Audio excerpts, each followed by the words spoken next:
Hello and welcome to every MUN you've ever attended. I am your guest speaker for the evening, Chapdi Conor McGregor. Fuck you, fuck your kid. What's up, kid?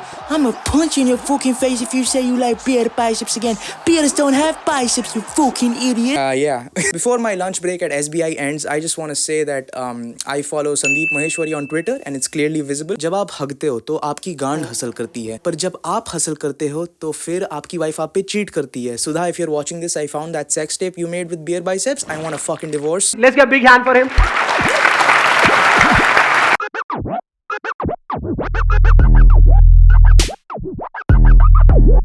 I know what you're thinking. Why are you wearing a fucking suit? What is wrong with you? Remember last video when I said wedding got postponed? Imagine wearing a suit in fucking April, dude.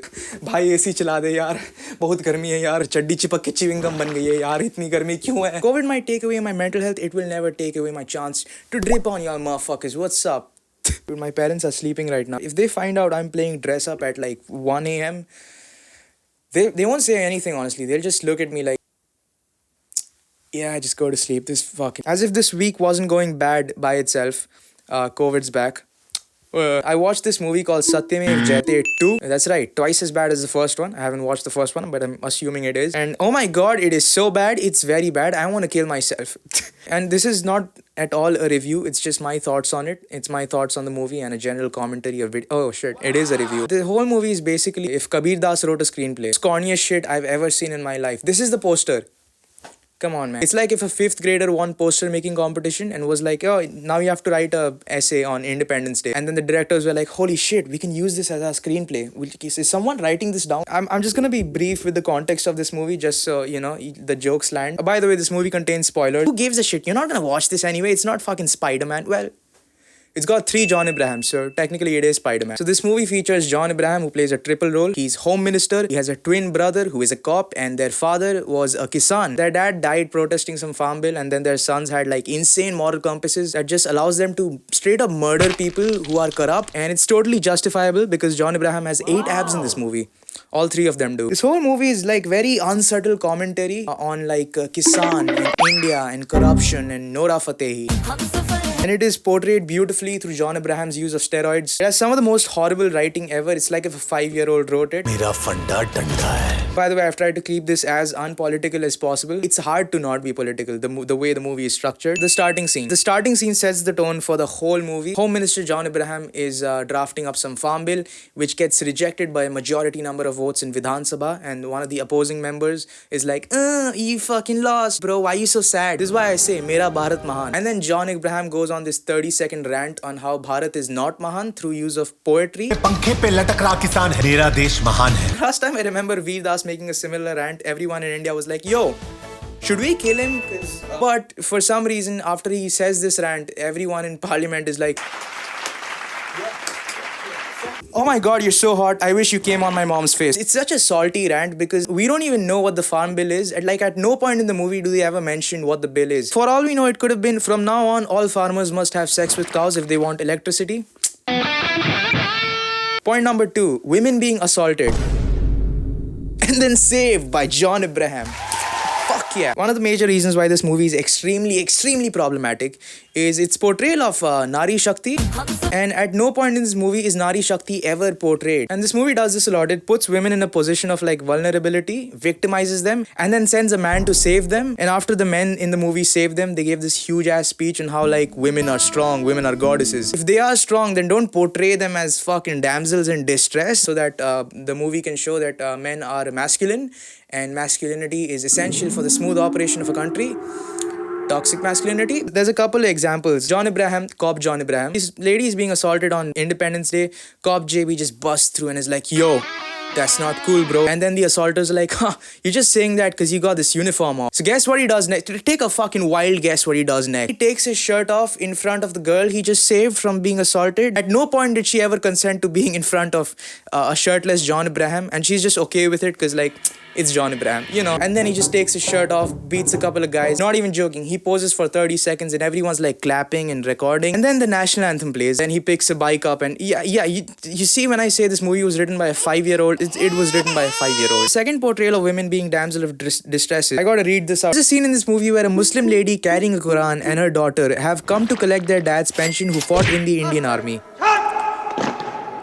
just so saturated. Yeah, so she's come to collect her pension, and one of the pension officers behaves extremely rudely with her, just saying the usual stuff. Go back to Pakistan. And then flings her Quran in the air. What in fact he fails to factor in is that Cop JB is actually Olympic medal Quran catcher. So he catches the Quran mid-air, and then he hands it over to the lady just in time for her to be able to read namaz. And then he looks at the pension officer and he says, yo, if her dad's pension is not in my hands by the time she's done reading namaz, I will fucking murder you. And that works. The third instance of sexual assault, 3 assaults in one movie. And then they're like, women are strong because men saved them. What the What do I do if this problem happens? John Abraham fucking kills you. Dude, I think my pencil broke. John Abraham will now kill the manufacturers of the pencil just so you can have a great day. So this lady is assaulted. She goes to make a police complaint. Police won't take her complaint. Guess who the police officer is who refuses to take her complaint? Fucking Anup Soni. That's right. The guy from Crime Patrol. बीड़ी जलाई ले जिगर से पिया. जिगर माँ बड़ी आग है. सावधान रहे, सतर्क रहे. Jai Hind. So guess how he takes revenge on Anup Soni, the guy from Crime Patrol. He burns him using petrol. What if we get the guy from Crime Patrol and then kill him using kerosene? Petrol? No, what the fuck? Oh, shit. Yeah, I'm sorry, dude. Fucking Radhe writers. Fuck off, dude. Again, we gotta remember that sexual assault is a real issue that happens. And police refusing to write down FIRs is also a real issue that happens.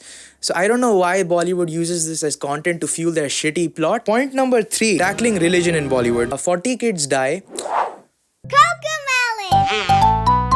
One important detail to mention is all these 40 kids were Muslims because, you know, plot. And they died due to food poisoning and also lack of oxygen cylinders. Yeah, let me explain. The hospital that's trying to save them has no more oxygen cylinders. You see what this movie is trying to do? It's taking all the social issues that have happened in like the past, not even decade, like the last year or two. It's just like containing it in one movie and it's like, yo, remember this? And then they market the movie that way. Point number 4, and this is my favorite point in the whole movie. Cancer. Yeah, let me explain. Cop JB and Home Minister JB's dad, Kisan JB, he's protesting some farm bill in Vidhan Sabha and one of his homies falls sick because he is sick. No, that's not true. Because he's got cancer. He falls sick because he's got cancer. But he is sick also. And then John Abraham is like, yo, why didn't you tell me you had cancer? And he's like, क्या बोलता कि ये cancer मुझे धीरे धीरे खाए जा रहा है? Yeah, I feel like that is important information you should tell someone before they take you on a hunger strike in fucking Vidhan Sabha. Now the whole thing's on you. JB's sick homie is now carrying his injured wife in his arms while walking through literal glass in front of a gurdwara on his way to the hospital while the mob is throwing like molotovs at him.